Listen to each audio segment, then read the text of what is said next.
बिस्मिल्लाहिर्रहमानिर्रहीम, अस्सलाम वालेकुम। मैं हूं गुलफाम चौधरी। हमारे साथ मौजूद हैं सिद्दीक जान साहब। उनसे जानते हैं अदालती कार्रवाइयों के हवाले से आज कौन कौन से केस की समाअत थी और क्या पेशरफ्त हुई। आइए पहले उनको सुनते हैं, फिर उस पर बात करते हैं। सबसे इम्पॉर्टेंट दो तीन चीज़ें क्या हैं और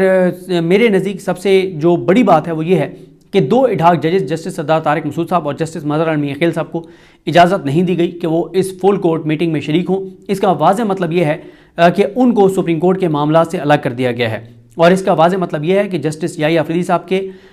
वो मामलात नहीं हैं जो काजी फाइज ईसा के थे। काजी फाइज ईसा ने इन दो जजेस को इडाक जज के तौर पर इसलिए लाया था कि वकला का इल्ज़ाम ये था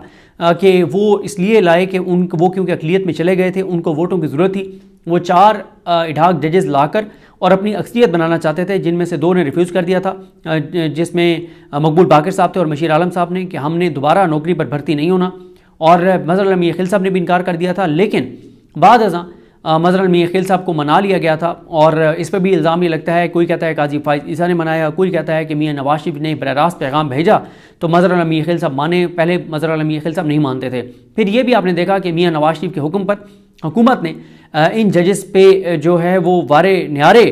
इनके हो गए और इन पे सदकेवारी और कुर्बान गई शरीफ ख़ानदान और नून लीग हुकूमत, जब इन दो जजेस को कहा गया कि ये रिटायर्ड जज की पेंशन भी लेते रहेंगे और ये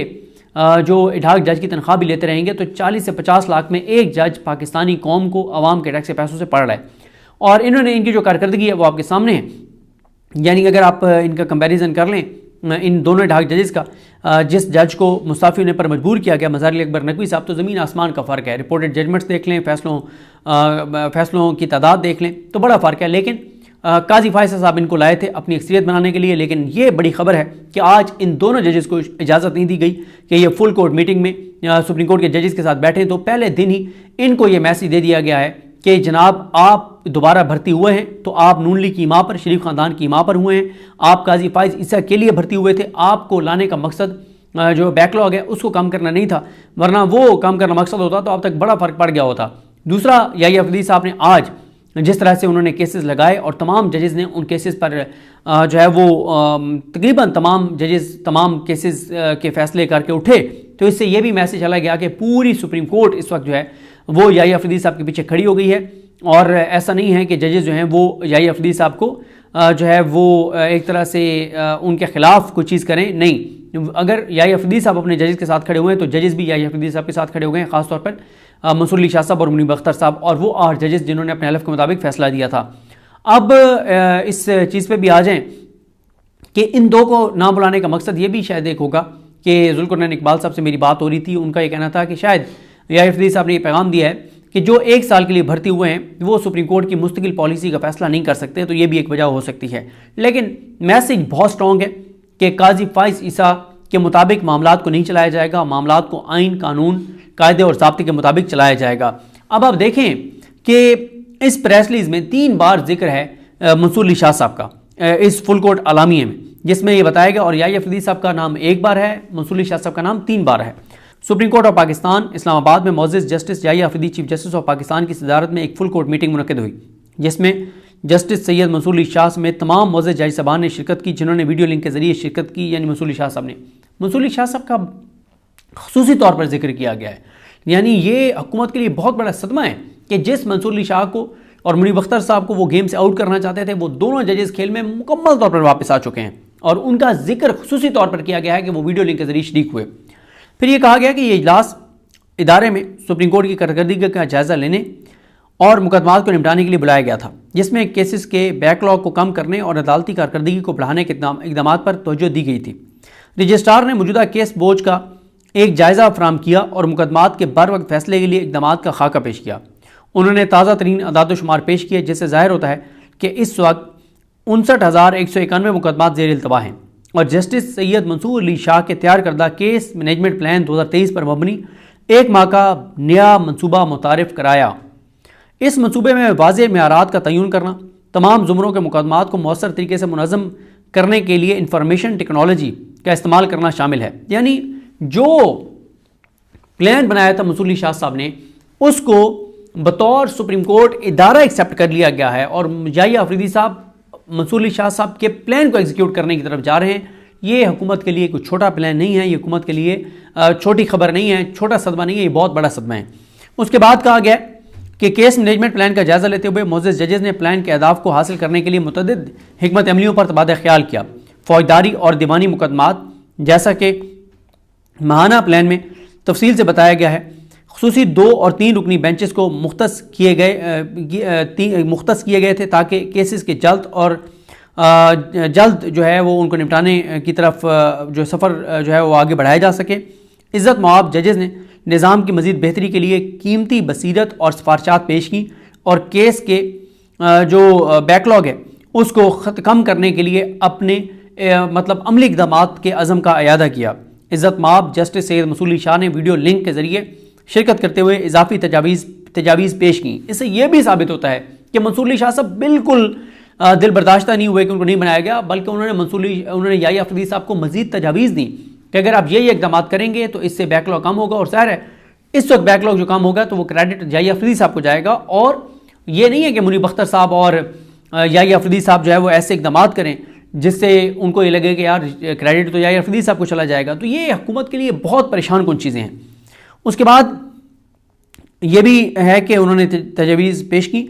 और जिनका मकसद केसेस के बैकलॉग को कम करना और इब्तदाई तौर पर 1 माह के लिए तरीक़ाकार की कारदगी को बेहतर बनाना है। और उसके बाद 3 माह और 6 माह के मनसूबे शामिल हैं। मुअज़्ज़ज़ चीफ जस्टिस ने तमाम जजेस का शुक्रिया अदा किया कि वो केस मैनेजमेंट प्लान को मुकम्मल तौर पर लागू करने के अज़म के साथ बयान करदा अहदाफ को हासिल करने के अज़म के साथ हैं। 2 दिसंबर 2024 को तयशुदा फुल कोर्ट मीटिंग के अगले सेशन में पेश रफ्त का जायज़ा लिया जाएगा। ये बहुत ही इम्पॉर्टेंट है कि इन जजेस ने जो तमाम जजेस अपने चीफ के साथ खड़े हो गए हैं और ख़ास तौर पे मुनीब अख्तर साहब और मंसूर अली शाह साहब मुकम्मल तौर पे जो है वो सपोर्ट दे रहे हैं याहिया अफरीदी साहब को। और हुकूमत के लिए बहरहाल ये बहुत परेशानी की बात है और इस पर आप देखेंगे कि अब हुकूमत ज़्यादा देर चुप नहीं रहेगी, रिएक्ट भी करेगी। और एक चीज़ और मैं बात करना चाह रहा था, किसी ने कल मेरी तवज्जो दिलाई कि आपको इस पर बात करनी चाहिए कि जब हमारे ओहदों पर बैठे हुए लोग जब ओहदों पर होते हैं और आवाम के टैक्स से पैसे देने होते हैं तो उस वक्त ये जो है वो बिज़नेस क्लास में सफ़र करते हैं। और देखा आपने कि काजी फायज़ साहब ने जब जेब से सफ़र करना था तो वो इकॉनमी क्लास में गए। और ये बात दुरुस्त है, ये सिर्फ काजी फायज़ ईसा का मसला नहीं है, ये हमारे जितने भी हम देखते हैं कि हमारे जितने मतलब सारे तो नहीं लेकिन अक्सरियत ब्यूरोक्रेट्स की हो,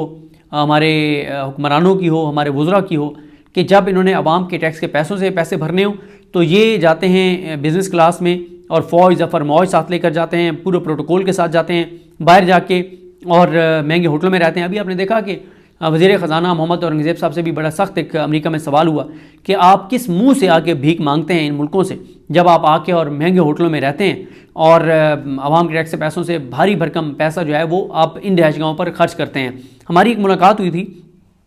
मेरी और साकिब बशीर साहब की आरिफ अलवी साहब के साथ, और आरिफ अलवी साहब ने बताया था कि जब इमरान खान बतौर वज़ीर-ए-आज़म पाकिस्तान गए तो उन्होंने किस तरह की रिहाइशों में रहे और ताकि आवाम के टैक्स के पैसों से पैसे खर्च ना हो। और जब इमरान खान प्राइवेट विजिट पर पहले गए थे तो उस वक्त इमरान खान को, क्योंकि वहाँ मकामी लोगों ने रिहाइश अरेंज करके दी हुई थी, तो कितनी महंगी रिहाइश में रहे थे, लेकिन जब आवाम के टैक्स के पैसों से पैसा खर्च होना था तो तब इमरान खान जो है वो बड़ी सादा सी रिहाइश गाह में जो सरकारी वहाँ पे थी पाकिस्तान